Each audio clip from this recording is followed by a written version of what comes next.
My Dhamma topic for tonight is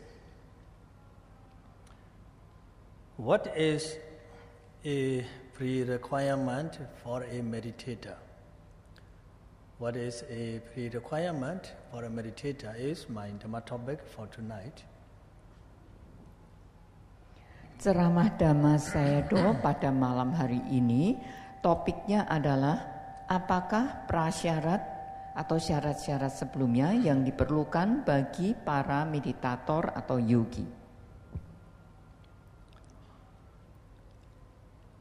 I traveled to visited to South Sumatra.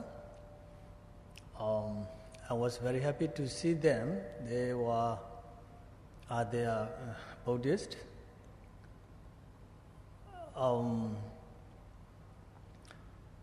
But some of them, many of them don't know meditation. So when I gave Dhamma talk the first day, I first mainly focused on sila and then meditation. They really wanted to practice meditation, but they don't know what is pre-requirement to practice meditation. So I would like to explain about that tonight.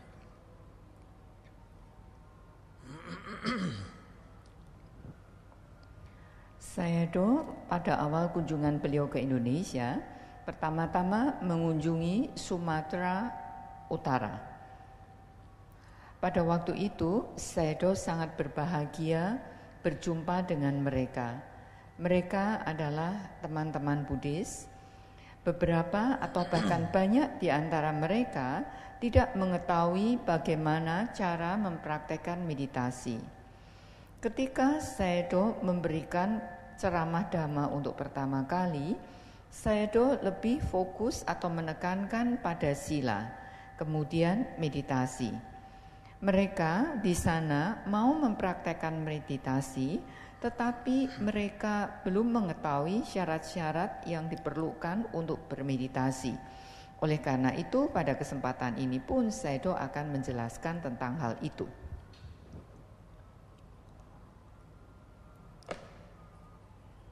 To practice meditation,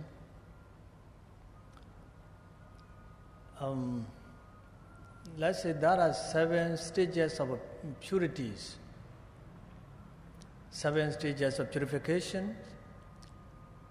The first purity is the purity of moral conduct. This is the first one.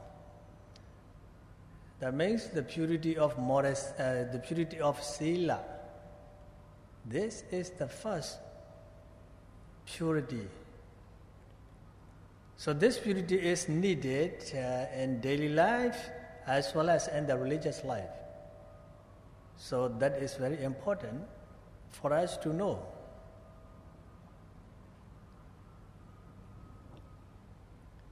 Untuk mempraktekkan meditasi, ada beberapa tingkatan kemurnian yang diperlukan.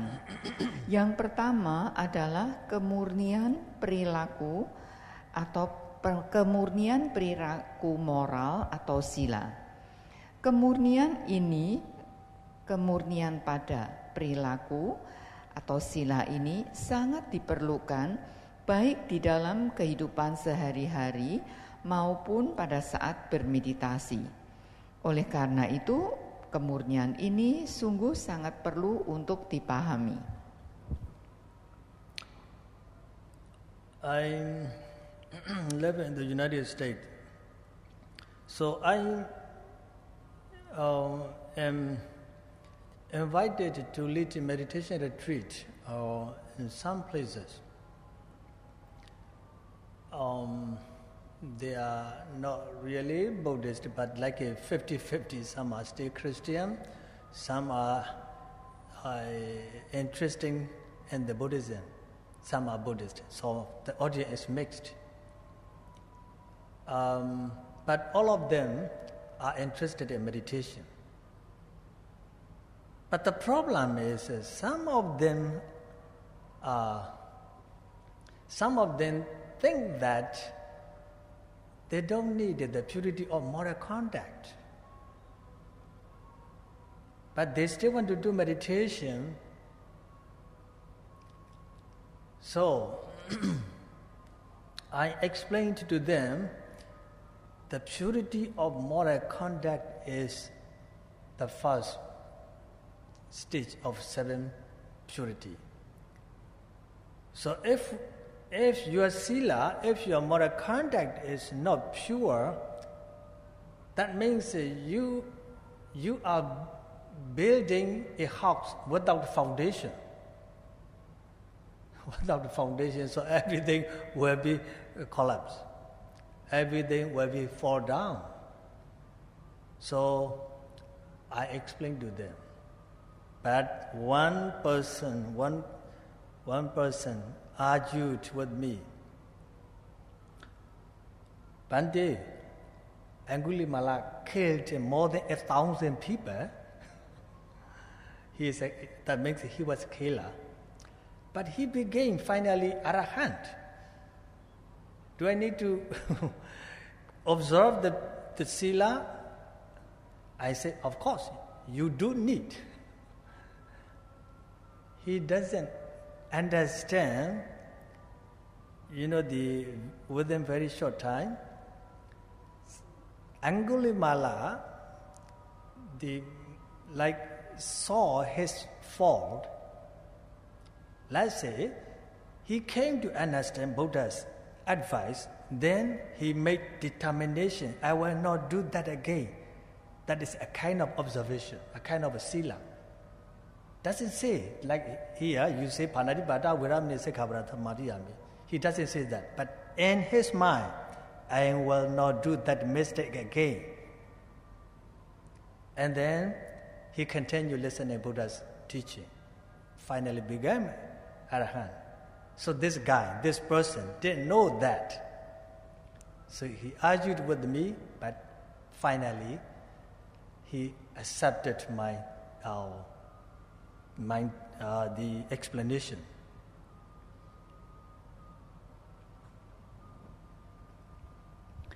Sayadaw pada saat berada di Amerika Serikat, beliau diundang ke beberapa tempat untuk memimpin retret meditasi. Mereka di sana keseluruhannya, bukan semuanya adalah Buddhis. Katakanlah 50%, 50%. Ada yang Buddhis, ada yang tertarik pada Buddhis, ada yang dari golongan Kristiani, tetapi semuanya mereka sangat tertarik pada meditasi. Beberapa di antara mereka berpikir bahwa mereka tidak memerlukan kemurnian perilaku atau kemurnian sila, tetapi mereka mau melakukan meditasi. Kemudian Sayadaw menjelaskan bahwa kemurnian sila adalah tahap pertama atau tingkat pertama dari tingkatan-tingkatan kemurnian. Jika perilaku kita tidak murni, maka bagaikan kita itu membangun rumah dengan tanpa fondasi, maka rumah itu pasti akan runtuh. Jadi Sayadaw menjelaskan tentang hal itu. Kemudian pada saat itu ada seseorang yang tidak sependapat dengan Sayadaw dan mendebat Sayadaw. Orang itu mengatakan, Bhante, Angulimala telah membunuh lebih dari ribuan orang. Tetapi pada akhirnya ia mencapai tataran arahanta juga. Oleh karena itu, apakah kita perlu mempraktekkan moralitas? Orang tersebut tidak betul-betul memahami bahwa dalam waktu singkat Angulimala mampu memahami bahwa dia telah melakukan suatu kesalahan. Kemudian pada saat itu dia membuat keputusan yang sangat mantap bahwa dia tidak akan melakukan hal itu lagi. Seperti di sini kita mengucapkan Panatipata Weramani. Anggulimala tidak melakukan hal itu, tetapi di dalam pikirannya, di dalam batinnya, ia membuat suatu keputusan yang mantap bahwa ia tidak akan melakukan hal itu lagi. Pada saat itu ia memahami ajaran Buddha. Orang yang mendebat Sayadaw tidak mengetahui hal itu, tetapi akhirnya orang itu bisa menerima penjelasan yang diberikan oleh Sayadaw.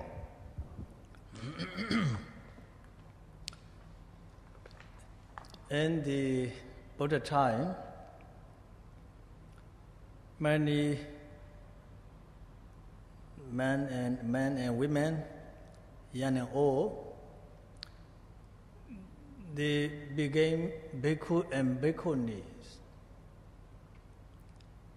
So after they were ordained as a bhikkhu, some monks, some bhikkhus and some bhikkhunis learn Buddha's teaching. Some monks and some bhikkhunis directly practice meditation. But they were newly ordained. They don't know how to practice meditation. So they went to the Buddha and ask to give a short instruction.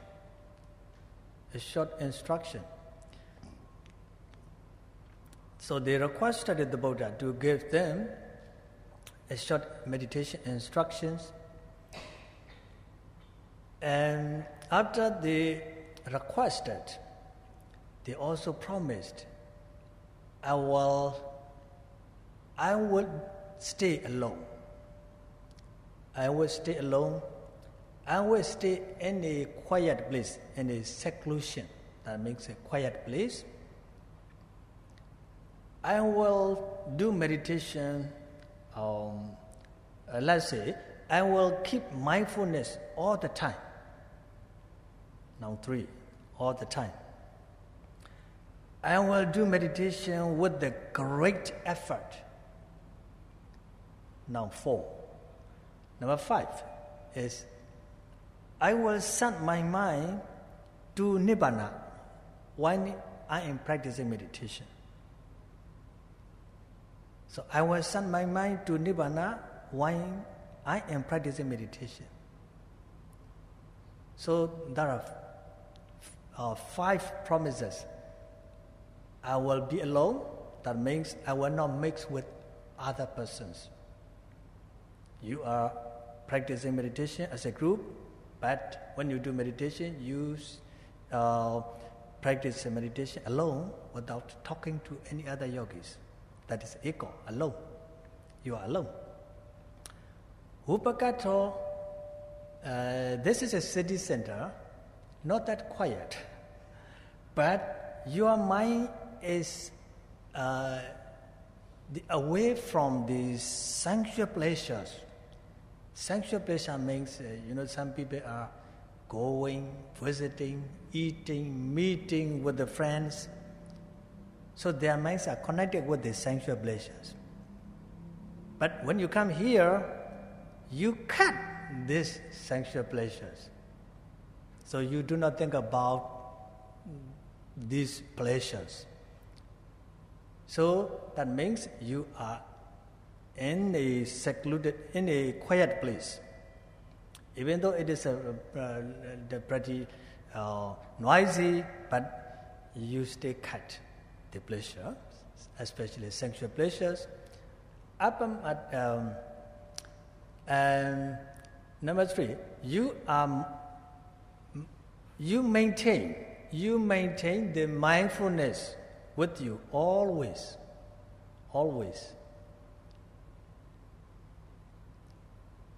Number 4, when you do meditation, the effort is needed. This effort is not ordinary one. You need to raise up the level, effort level. If you do not raise up your effort level, then you will become lazy, sleepy. So laziness and effort always fight like that, fighting all the time. Fighting. So, if you want to get the benefits of meditation, you have to raise up your effort. That is number 4. Number 5, you send your mind to the Nibbana. That means you have never been to Nibbana, but you can imagine. We are just waddling, ordinary persons. Ordinary persons have a lot of problems. Without exception, including monks and nuns, everybody, anybody. So, that means our life is full of problems. No matter where we are, we cannot escape these problems. If we are to attain Nibbana, all the sufferings are gone. All the sufferings are gone.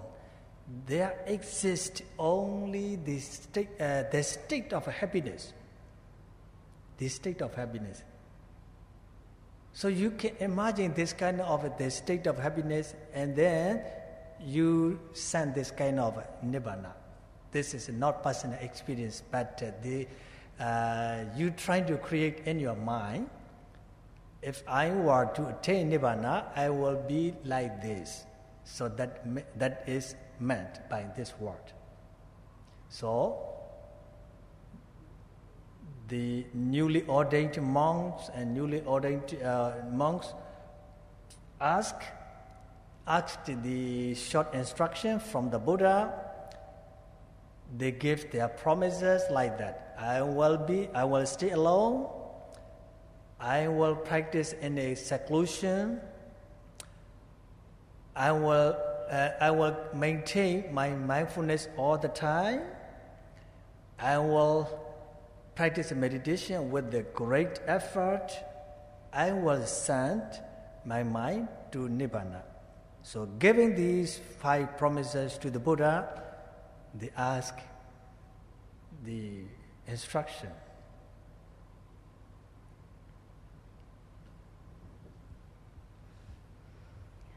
Pada zaman Buddha, banyak sekali kaum pria dan wanita, baik tua maupun muda, yang menjadi biku, bikuni. Setelah mereka ditabiskan sebagai biku atau bikuni, beberapa biku dan bikuni ini belajar ajaran Buddha. Kemudian beberapa ada yang langsung mempraktekkan meditasi. Mereka yang baru ditabiskan tidak mengetahui bagaimana cara mempraktekkan meditasi. Oleh karena itu, mereka menghadap kepada Buddha dan memohon untuk diberikan instruksi singkat tentang meditasi. Mereka meminta instruksi ringkas bagaimana mempraktekkan meditasi ini. Setelah mereka memohon pada Buddha, kemudian mereka juga berjanji bahwa mereka mau tinggal seorang diri, tinggal di tempat yang sunyi, selalu mempraktekkan meditasi. Kemudian mereka berjanji untuk selalu menjaga perhatian penuh mereka di setiap saat. Kemudian mereka berjanji untuk mempraktekkan meditasi dengan usaha yang gigih. Yang kelima, mereka mau mengarahkan batin atau pikiran mereka menuju ke Nibbana ketika mempraktekkan meditasi. Itu adalah 5 janji yang mereka buat. Ketika Anda mempraktekkan meditasi di sini, Anda memang praktek secara berkelompok. Tetapi ketika Anda praktek Anda sesungguhnya adalah praktek seorang diri karena Anda tidak saling berbicara.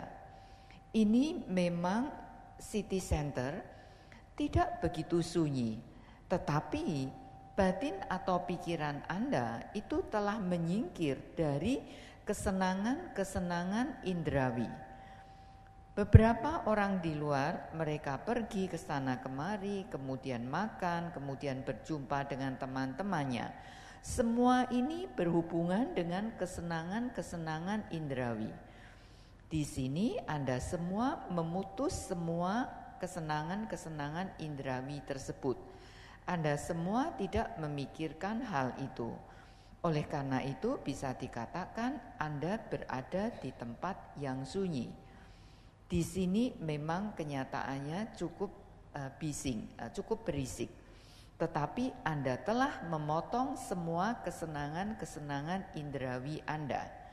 Kemudian yang ketiga, di sini Anda selalu berusaha untuk merawat perhatian penuh Anda. Kemudian yang keempat, ketika Anda mempraktekkan meditasi, Anda membutuhkan pengerahan usaha. Bukan pengerahan usaha biasa, tetapi pengerahan usaha ini harus ditingkatkan. Jika Anda tidak meningkatkan pengerahan usaha Anda, maka rasa malas dan mengantuk akan mengganggu.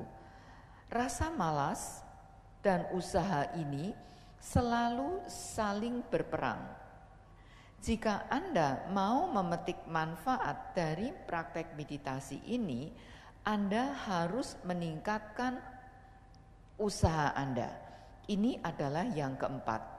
Kemudian yang kelima, Anda harus mengarahkan batin atau pikiran Anda ke atau menuju ke nibbana. Artinya, Anda berusaha untuk mengarahkan batin atau pikiran Anda menuju nibbana. Anda bisa membayangkan bahwa orang pada umumnya selalu dihadapkan pada banyak persoalan-persoalan, termasuk para bikuni dan para petapa wanita. Artinya bahwa kehidupan kita ini dipenuhi dengan berbagai persoalan. Kita tidak bisa lari dari persoalan-persoalan itu. Jika orang sudah mencapai nibbana, maka semua penderitaannya menjadi sirna, hilang. Di sana hanya ada keadaan atau situasi kebahagiaan saja. Anda terus membayangkan hal ini. Dengan cara itu Anda bisa merasakan nibbana walaupun secara teori saja. Anda menciptakan di dalam batin atau pikiran Anda bagaimana pencapaian nibbana itu. Dengan Anda melakukannya dengan cara membayangkan. Bagi para biku yang baru ditabiskan, mereka kemudian memohon instruksi dari Buddha, kemudian mereka berjanji, saya akan tinggal sendiri di tempat yang sunyi. Saya akan selalu menjaga perhatian penuh Anda, perhatian penuh saya. Saya akan mempraktekkan meditasi dengan pengerahan usaha yang gigih. Kemudian saya akan mengarahkan batin atau pikiran saya menuju ke nibbana. And the Buddha gave them the very short instruction. The first one is, bhikkhus, if you want to practice meditation, cleanse the beginning. Cleanse the beginning. So he asked the question to himself, what is the beginning? Buddha answered to his question, that is the purity of moral conduct and belief in the law of karma or believe in the cause and effect, the law of cause and effect. In Pali, Kamma Sakata Samaditi. Some of you may know this word. So two things, Buddha gives the advice, two things. One is the purity of sila. Second, belief and the law of cause and effect, or Kamma Sakata Samaditi. So these two things. And then he continued. Based on the purity of moral conduct, then you practice Satipatthana meditation. So first, the purity of moral conduct and believing in the law of cause and effect, or Kamma Sakata Samaditi. So these two things are requirement. And then you can practice Satipatthana meditation. So now you are doing that. So these two things are important for the meditators, for every meditator, so that you can make meditation progress.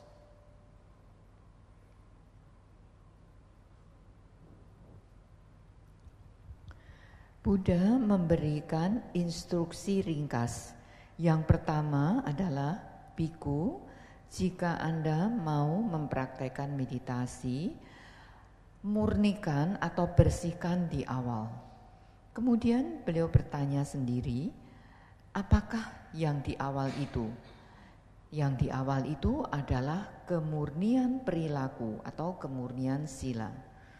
Kemudian juga harus memiliki keyakinan pada hukum sebab dan akibat yang di dalam bahasa Pali disebut dengan Kamma Sakata Samaditi.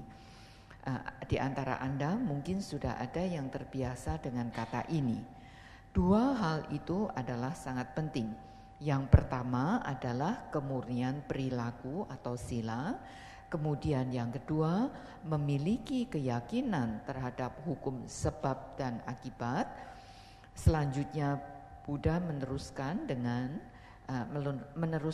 mengatakan bahwa dengan kemurnian sila ini, dengan kemurnian perilaku ini, Anda bisa mempraktekkan meditasi Satipatthana. Jadi yang pertama adalah kemurnian perilaku, kemudian yang kedua keyakinan terhadap hukum sebab dan akibat atau Kamma Sakata Samaditi. Ini sungguh sangat diperlukan untuk bisa mempraktekkan meditasi Satipatthana. Saat ini Anda sekalian melakukan hal itu. Jadi sekali lagi dua hal tersebut di atas diperlukan untuk para yogi, untuk semua yogi, apabila mau mencapai kemajuan di dalam praktek meditasinya.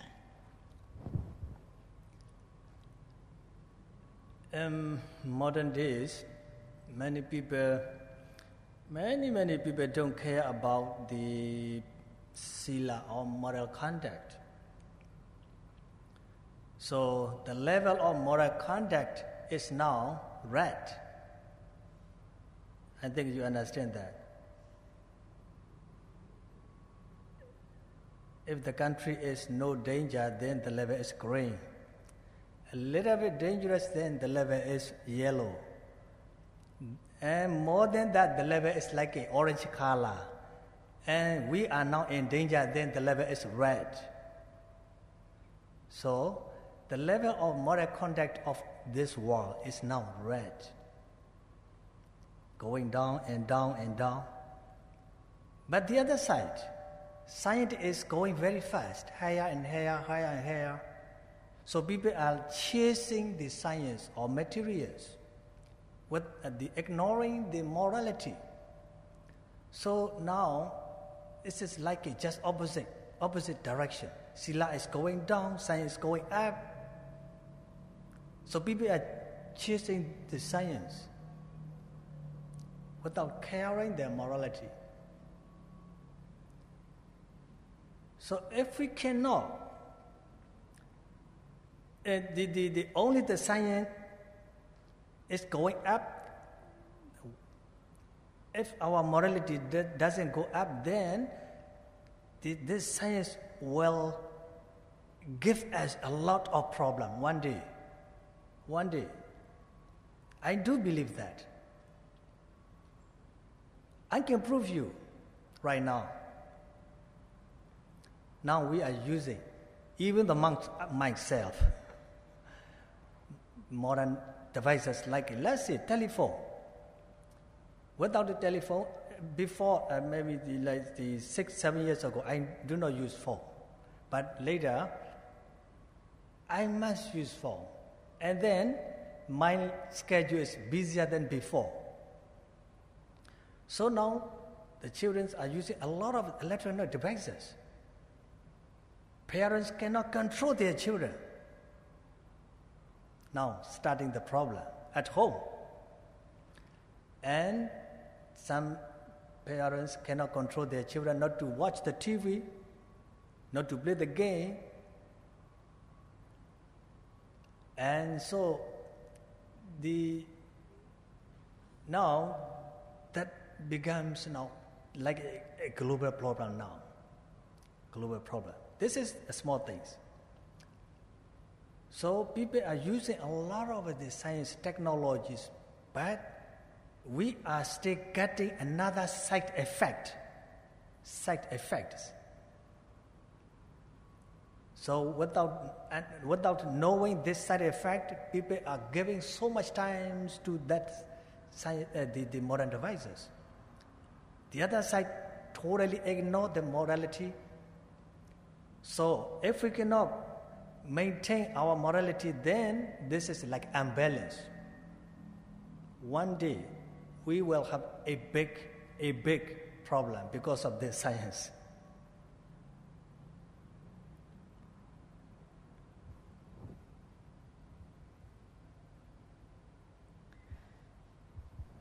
Di zaman modern ini, banyak sekali orang yang tidak peduli terhadap moralitas atau sila. Derajat moralitas atau derajat sila menjadi merah. Sayadaw percaya Anda semua tahu apa yang Sayadaw maksudkan. Di negara-negara yang kondisinya cukup nyaman, maka derajat moralitasnya bisa dikatakan pada derajat hijau.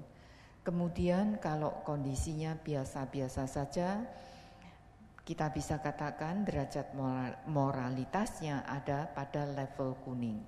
Tetapi ketika negara itu di dalam bahaya, maka derajat moralitasnya ada pada tingkatan merah.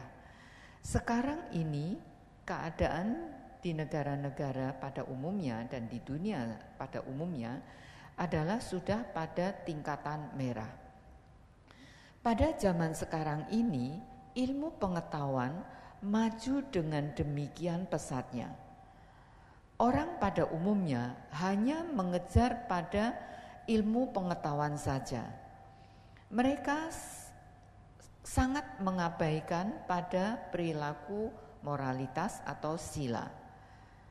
Orang hanya berusaha mengejar ilmu pengetahuan saja tanpa memperhatikan atau tanpa merawat moralitas atau perilakunya. Saat ini ilmu pengetahuan seperti melaju dengan pesatnya dan sila atau moralitas ini meluncur ke bawah dengan demikian tajam. Saat ini hanya ilmu pengetahuan saja yang melaju ke atas dengan pesat. Tetapi sila tidak demikian. Jika hal ini terjadi terus, maka satu saat ilmu pengetahuan ini akan memberikan persoalan besar pada kita. Dan Sayadaw meyakini hal itu. Sekarang pun Sayadaw bisa membuktikan. Pada zaman sekarang ini, semua orang memakai telepon. Sayadaw mengatakan bahwa 6 atau 7 tahun yang lalu, Sayadaw sama sekali tidak menggunakan telepon. Sekarang begitu saya itu menggunakan telepon, jadwal saya itu menjadi sangat sibuk. Demikian juga sekarang anak-anak menggunakan telepon dan orang tua mereka tidak bisa mengawasi apa yang mereka pergunakan. Nah, pada saat inilah mulai muncul persoalan. Demikian pula orang tua tidak bisa mencegah atau melarang anaknya untuk selalu melihat televisi atau selalu bermain game. Hal ini sekarang menjadi persoalan dunia. Orang menggunakan kemajuan teknologi ini, tetapi tidak memikirkan efek samping yang muncul. Tanpa mengetahui efek samping ini, orang-orang menggunakan peralatan-peralatan modern tersebut. Tanpa menjaga perilaku atau tanpa menjaga sila kita, pada satu hari pasti akan timbul persoalan besar karena kemajuan ilmu pengetahuan ini. So, if your morality is purified, then your mind is free from the remorse. Maybe you may break some of the precepts, but before you do meditation, and you keep at least 5 precepts. After you have taken the precepts, your mind is free from the remorse. Now, I have sila. So now you are the person who has sila. So this kind of the reflection, they make you happy. So when your mind is happy, and then your mind is become calm, serene, and tranquil. So when your mind becomes tranquil, your mind become happy. So when your mind become happy, then it's easy to focus your mind on the meditation object. So your mind is going up, one after another, one after another. So after happiness, your mind become the tranquility. So when your mind become tranquil, then it's easy to see the meditation object. So you can see the rising and falling of all the phenomena, the rising and disappearing of all the nama and rupa. So this is the start of vipassana, or this is the start of the meditation, vipassana meditation.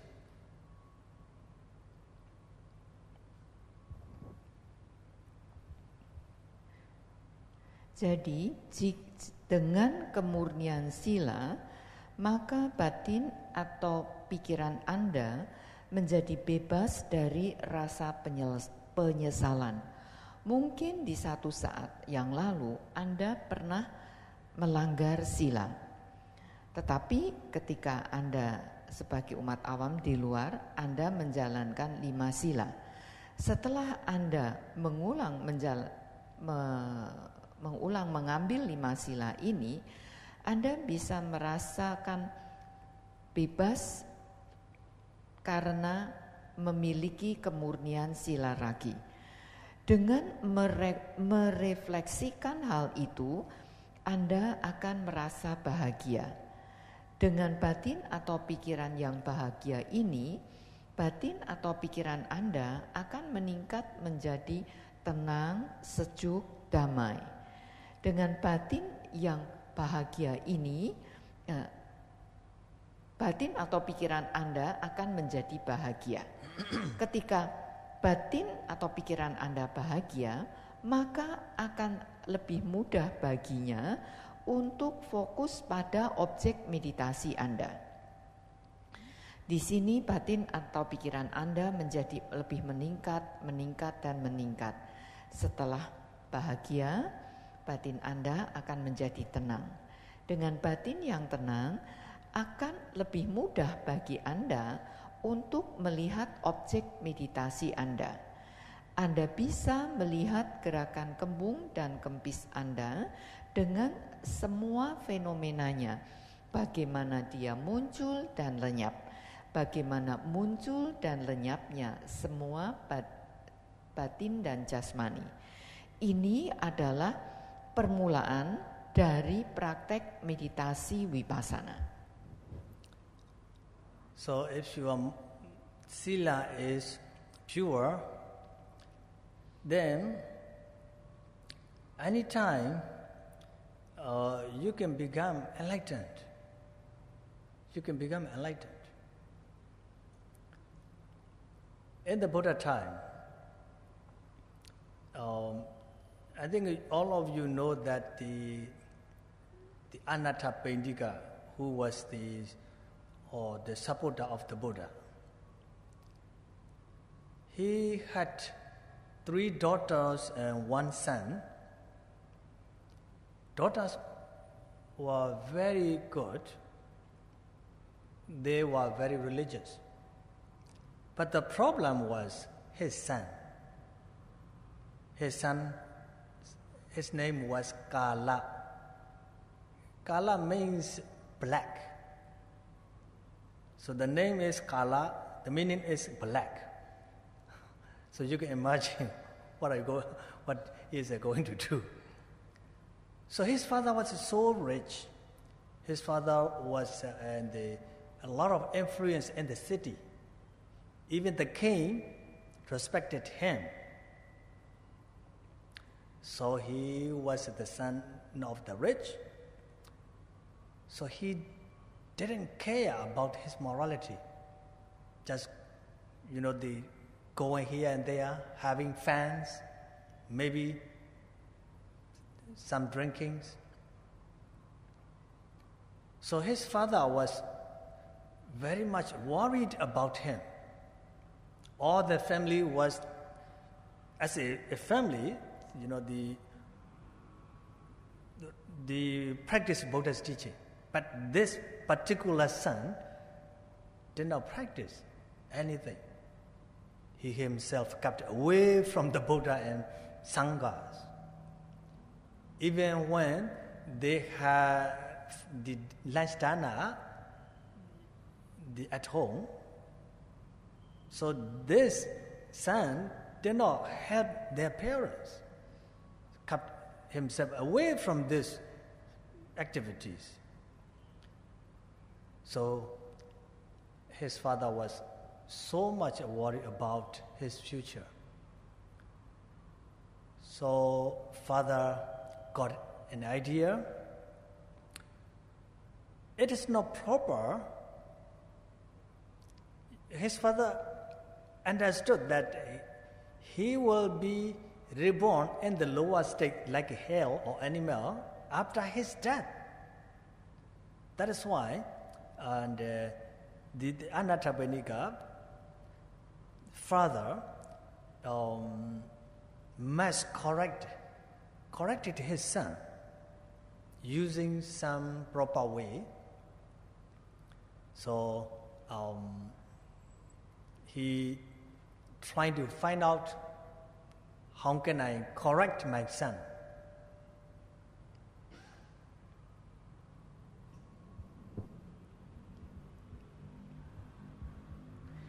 Jika Anda memiliki kemurnian sila, kapan saja Anda bisa mencapai pencerahan. Pada zaman Buddha, Sayadaw percaya bahwa Anda semua mengenal siapa itu Anathapindika, yaitu pendukung utama Buddha. Anathapindika ini mempunyai 3 orang putri dan 1 putra. Ketiga putrinya adalah putri-putri yang baik dan sangat agamis. Persoalannya ada pada putranya. Nama putra ini adalah Kala, yang artinya adalah hitam. Jadi Sayadaw mengatakan Anda bisa bayangkan. Orang tua ini, Anathapindika ini adalah sangat kaya raya dan sangat berpengaruh di kotanya. Bahkan raja pun menaruh hormat padanya. Tetapi anaknya, putranya ini sama sekali tidak peduli tentang moralitas atau perilaku. Ia hanya berkeliaran ke sana kemari, bahkan mungkin juga meminum minuman keras. Oleh karena itu, orang tuanya sangat mencemaskan keadaannya. Semua keluarga di sana mempraktekkan ajaran Buddha, tetapi tidak putranya. Putra ini menghindar dari Buddha dan Sangga. Di rumah Anathapindika sering memberikan dana, tetapi anaknya, putranya ini sama sekali tidak membantu. Ia justru menyingkir dari kegiatan itu. Oleh karenanya, ayahnya menjadi sangat mencemaskan masa depannya.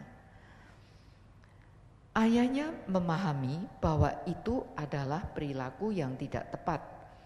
Ayahnya mengetahui bahwa itu apabila hal itu yang dilakukan, maka setelah kematian anaknya, putranya ini, dia pasti akan terlahir di alam-alam yang rendah. Oleh karena itu, Anathapindika berusaha untuk mengkoreksi putranya ini dengan cara yang benar, agar menempuh cara yang benar.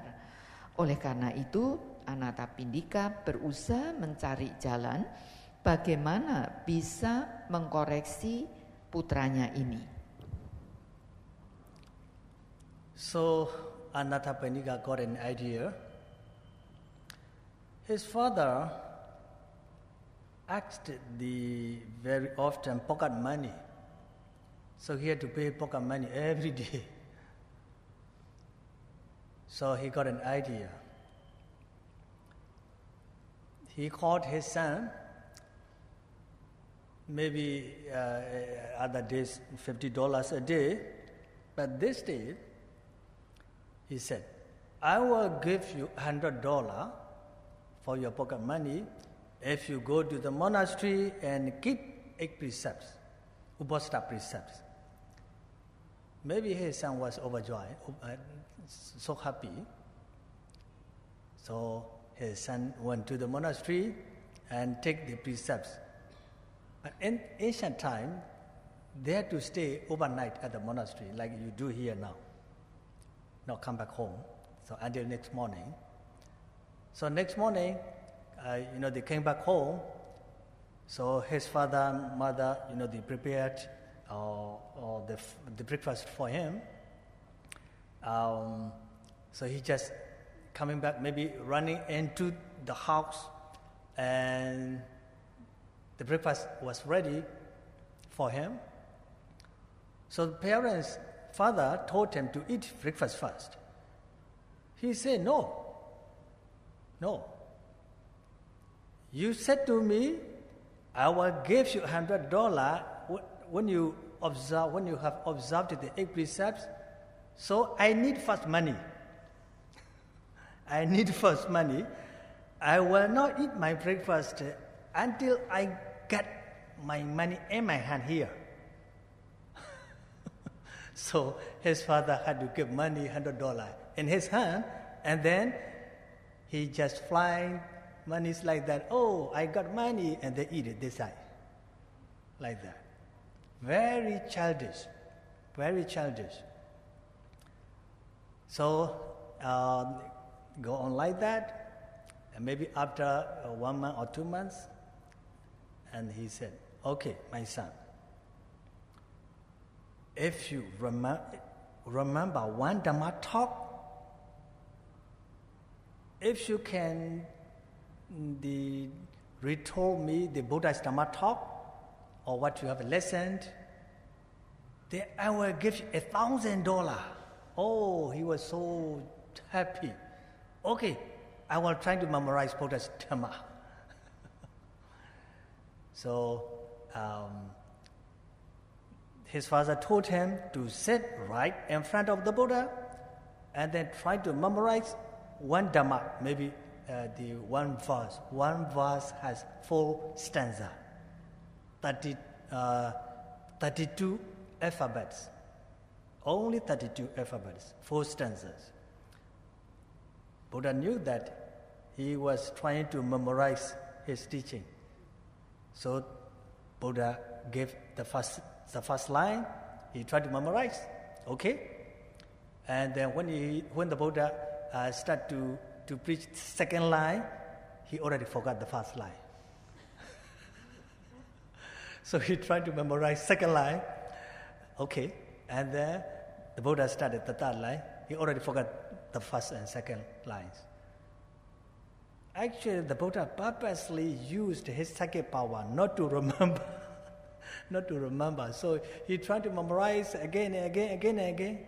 So when the Buddha finished, and then he requested the Buddha, Buddha, can you repeat that again? Okay. Buddha didn't mind. Start again, and then finish, forgot. And then that time, he requested again, and Buddha start over again, finish, he forgot. So many times, Buddha purposely used his psychic power to forget, in his memory. So after many times repeating in his memory, so he came to understand the meaning of the Dhamma. The meaning of the Dhamma. So, and then trying to memorize, contemplating the meaning, and another line, trying to memorize, and then trying to understand the meaning, and this way, the last time, he perfectly understood the meaning of the Dhamma, and then became Sotapanna. You know why? At the time, he kept 8 precepts, Uposatha Sila. So he has already fulfilled the first purity, the purity of moral conduct. So at the end of Dhamma talk, he became Sotapanna.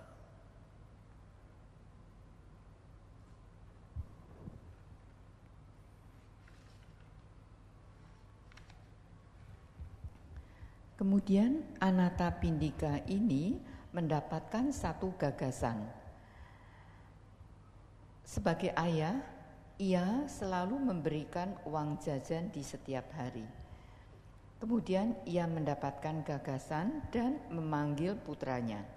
Mungkin biasa ia memberikan $50, tetapi pada hari itu ia mau atau akan memberikan uang jajan $100 pada anaknya jika anaknya mau ke wihara dan menjalankan 8 sila. Anaknya sangat gembira, ya, kemudian dia pergi ke wihara dan mengambil sila. Pada zaman dahulu, ketika menjalankan 8 sila, mereka harus tinggal bermalam di wihara seperti Anda saat ini. Kemudian putra Anathapindika ini keesokan harinya ketika dia pulang, orang tuanya, ayah dan ibunya sudah menyiapkan sarapan pagi untuknya. Mungkin pada saat itu putranya lari masuk ke rumah dan sarapan itu sudah siap. Ayahnya bermaksud supaya anaknya ini pertama-tama makan terlebih dahulu. Tetapi anaknya menjawab tidak. Ayah mengatakan bahwa ayah akan memberikan $100 jika saya menjalankan 8 sila. Oleh karena itu, pertama-tama saya membutuhkan uang itu di tangan saya. Saya tidak mau makan sebelum saya mendapatkan uang itu di tangan. Kemudian setelah mendapatkan uang tersebut di tangan, anak Anathapindika ini baru makan.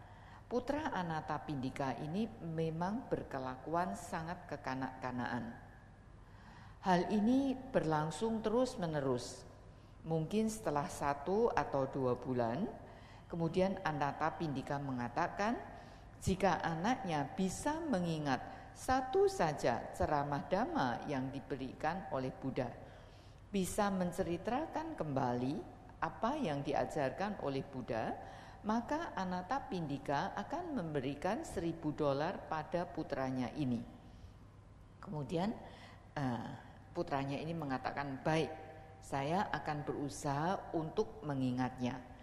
Kemudian Anathapindika berkata pada putranya agar duduk di hadapan Buddha, ya, agar bisa mengingat apa yang diajarkan oleh Buddha. Di dalam satu bait ini terdiri dari 4 rangkaian. Ya. Buddha mengetahui bahwa Anathapindika sengaja duduk di hadapan beliau karena ia berusaha untuk menghafalkan ajaran Buddha.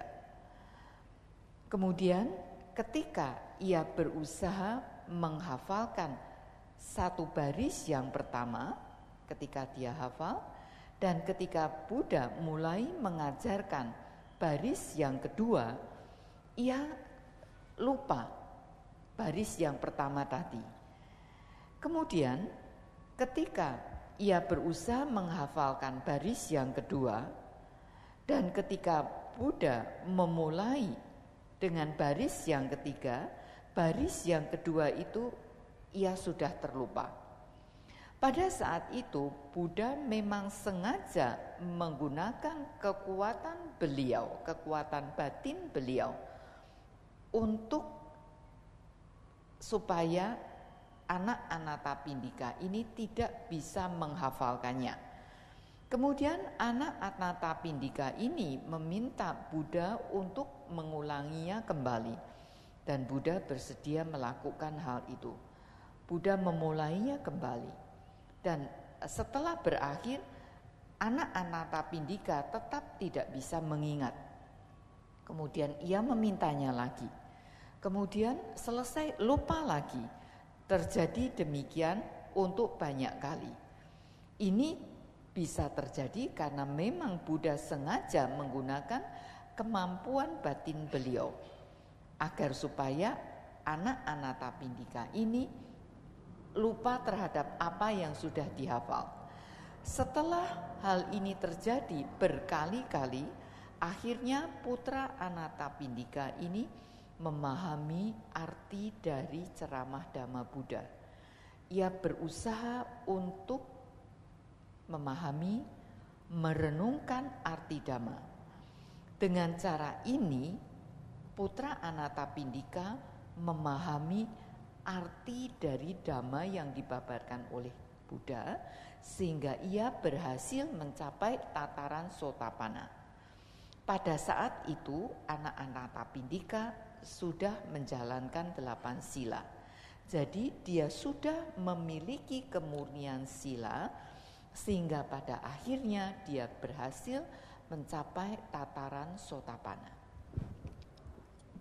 So next morning, the Buddha was invitation from the Anathapindika for the breakfast. So Buddha and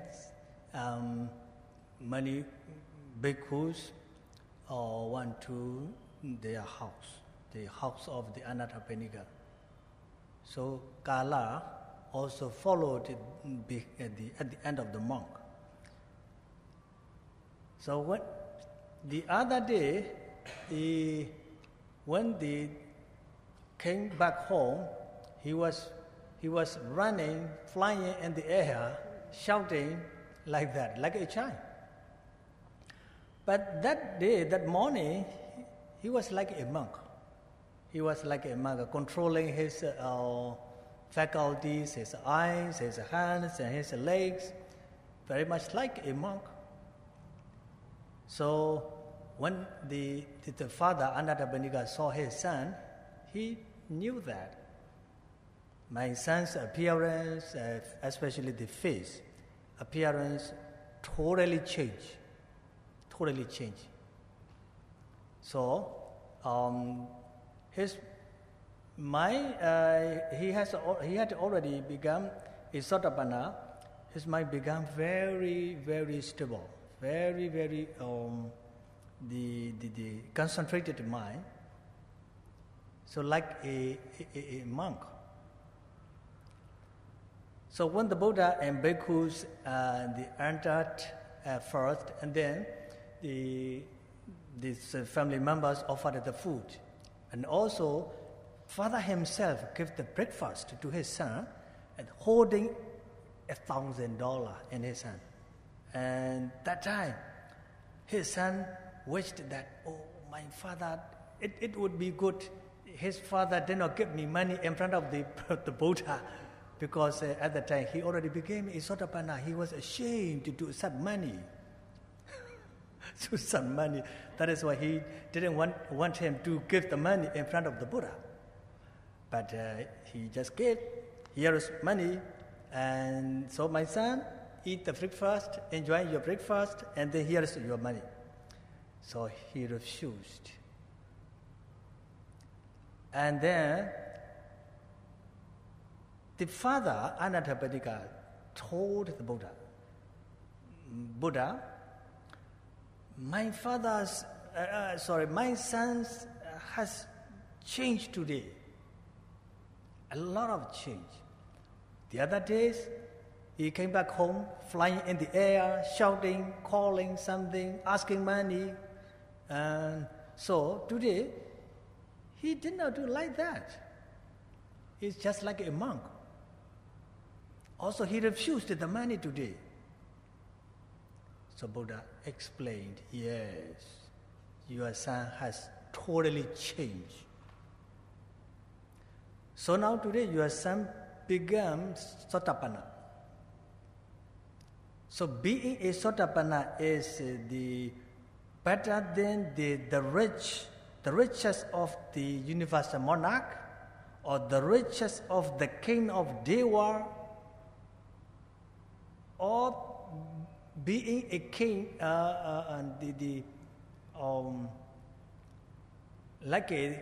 being the owner of the whole world. So the Buddha compared the Sotapanna, being a Sotapanna is much, much better than their riches. So now, your son sees the Dhamma. So Buddha said that. If one sees the Dhamma, sees me. This person sees me. So if a person does not see the Dhamma, then this person does not see me. This person does not see me yet. So now your son sees the Dhamma. That makes he realized the Dhamma. That is why, and his mind has changed. So, and the story, the son Kala had potential. So father knew that. Father corrected his son. His son followed his father's advice. Go to the monastery, keep the precept, and then listen to the Dhamma talk, and then try to realize the Dhamma, become Sotapanna. See? So if you also, or maybe you have fulfilled if you have fulfilled enough parami, then you have potential also. You have potential. But this potential must be supported by your precepts, the purity of sila. So your practice must be supported by the purity of sila. It is very important. So even though you have a potential, if you do not keep your precept pure, and then your potential doesn't work. So every meditator needs the first purity, the purity of moral conduct. If you have the purity of moral conduct, anytime, and if you have a potential, anytime you can become enlightened, just like the son of Anathapindika. So, remember, the purity of moral conduct is very, very important end our daily life, also end our religious life. By keeping the precept pure, may all of you be enlightened in this very life. Sadhu, sadhu, sadhu.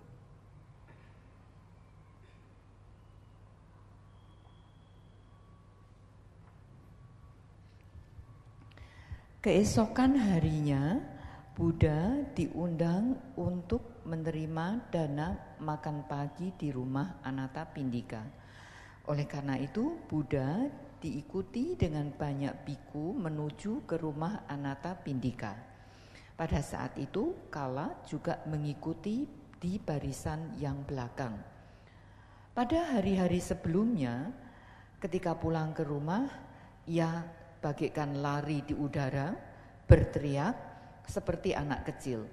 Tetapi hari itu ia berperilaku seperti seorang biku dengan indera yang terkendali. Baik mata ataupun langkah-langkahnya sangat terkendali. Anathapindika melihat hal itu dan ia memahami, ya, terutama dari wajahnya sungguh sangat berubah. Ya, putra Anathapindika ini sudah menjadi seorang Sotapanna, sehingga batin atau pikirannya ini sangat seimbang. Ia sangat terkonsentrasi, bagaikan seorang biku. Ketika Buddha dan para biku masuk ke rumah, kemudian anggota keluarga mempersembahkan dana makan, kemudian ayahnya ini, Anathapindika ini, memberikan sarapan pagi untuk putranya dan menggenggam $1.000. Pada waktu itu, Kala sungguh berharap agar ayahnya jangan memberikan uang di hadapan Buddha. Tetapi Anathapindika tetap memberikan uang tersebut dan mengatakan pada anaknya untuk menggunakan dan bergembira dengan uang tersebut. Pada waktu itu Kala menolak. Kemudian Anathapindika berkata kepada Buddha, "Buddha, anakku sudah berubah. Di hari-hari yang lalu ia selalu lari bagaikan terbang di udara sambil berteriak-teriak dan meminta uang. Tetapi hari ini dia tidak begitu. Dia berperilaku seperti seorang biku dan menolak uang pemberian saya." Kemudian Buddha menjelaskan, "Iya, putramu sungguh sudah berbeda. Putramu sekarang adalah seorang Sotapanna." Kemudian Buddha mengatakan bahwa mencapai tataran Sotapanna adalah jauh sangat lebih baik daripada kekayaan yang dimiliki oleh raja dunia atau kekayaan dari alam surgawi ataupun menjadi pemilik semesta ini. Menjadi seorang Sotapanna adalah jauh sangat lebih baik. Buddha memberikan perumpamaan seperti itu. Sekarang putramu sudah melihat Dhamma. Ia yang melihat Dhamma melihat aku, maksudnya melihat Buddha. Jika seseorang tidak melihat Dhamma, maka ia belum melihat Buddha. Ia sudah melihat dan memahami Dhamma, maka batin atau pikirannya sungguh sudah berubah. Di dalam cerita itu, Kala mempunyai potensi dan ayahnya memperbaikinya. Dan sebagai putra dia mengikuti nasihat ayahnya atau mengikuti permintaan ayahnya. Kemudian dia mengambil sila, mendengarkan Dhamma sehingga dia mampu mencapai tataran Sotapanna. Anda semua mungkin juga sudah memenuhi parami Anda. Anda memiliki potensi. Potensi ini harus didukung oleh kemurnian sila Anda, kemurnian perilaku Anda. Ketika mempraktekkan meditasi, ini harus didukung oleh kemurnian perilaku atau sila. Meskipun Anda mempunyai potensi, tetapi jika perilaku atau sila Anda tidak murni, maka potensi itu tidak bisa bekerja. Semua para meditator memerlukan kemurnian sila, sehingga kapan saja bisa mencapai pencerahan seperti putra dari Anathapindika.